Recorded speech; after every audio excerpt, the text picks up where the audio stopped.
This is the famous Susie Q, veteran of bombing missions in Burma, China, the Middle East, and North Africa. She'll never fly again, not as the Susie Q, but many parts of her, salvaged and installed in other B-17s, will see flying service once more.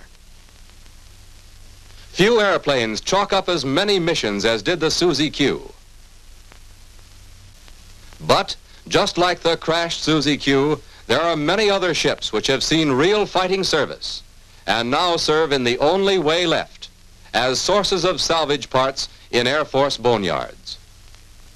Former headliners in the combat zones, well known to our friends and enemies, down but definitely not out of the fight.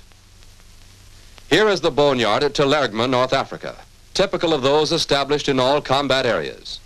Here, aircraft shot down, shot up, or crashed beyond repair are placed for salvage of parts. Wrecked planes are brought to this boneyard from within a radius of 200 miles by trailers and trucks sent out to haul back the remains from wherever the crash occurred. In the boneyard, wrecker cranes are used for the heavy work. They lower fuselages into place. They lift aircraft off the trailers and swing burned-out motors onto scrap piles.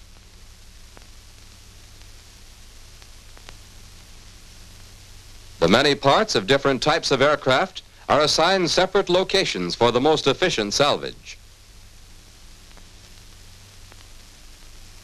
As soon as the wrecks are set down, trained salvage crews go to work, stripping off all parts which can be used over again or repaired.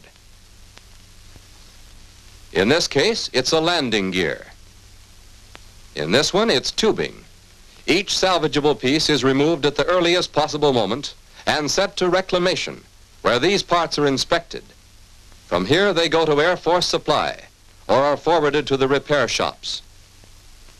There's considerable variety in the parts which can be salvaged. It's necessary to save every usable item in order to release as much shipping space as possible.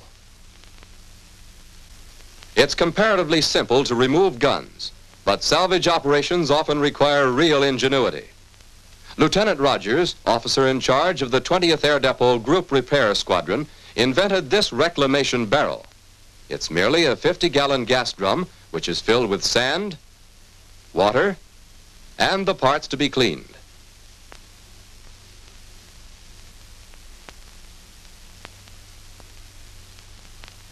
This barrel is used to clean the grit and grease from small parts, especially nuts, bolts, and washers, by the simple process of agitation.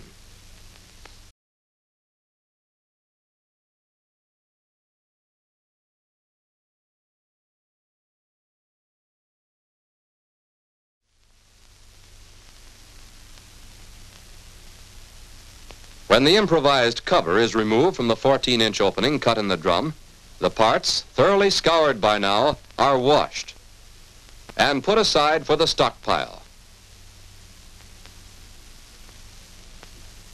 Successful salvage operations require stockpiles of all types.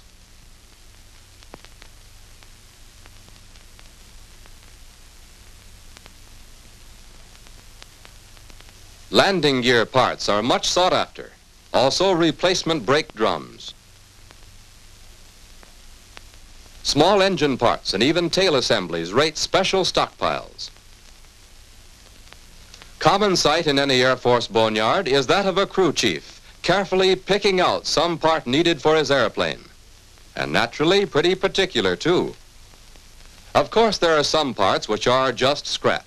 These are dumped on scrap metal piles, separated according to type. In a well-run boneyard, no usable parts can be found on scrap piles. Bulkiest items are the twisted or broken skin and fairing.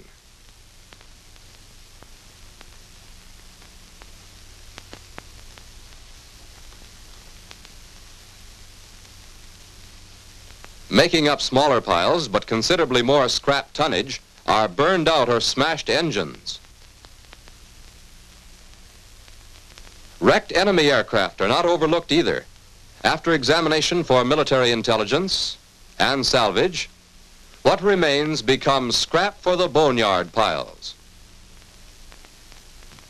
All scrap is shipped to Allied ports for conversion into more war materials and machines.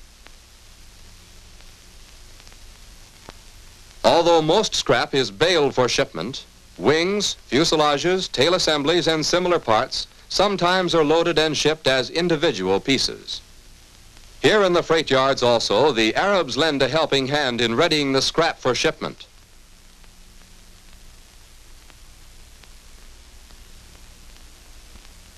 The freight cars are loaded to capacity so that the maximum amount of salvage metal can be shipped by rail to nearby ports.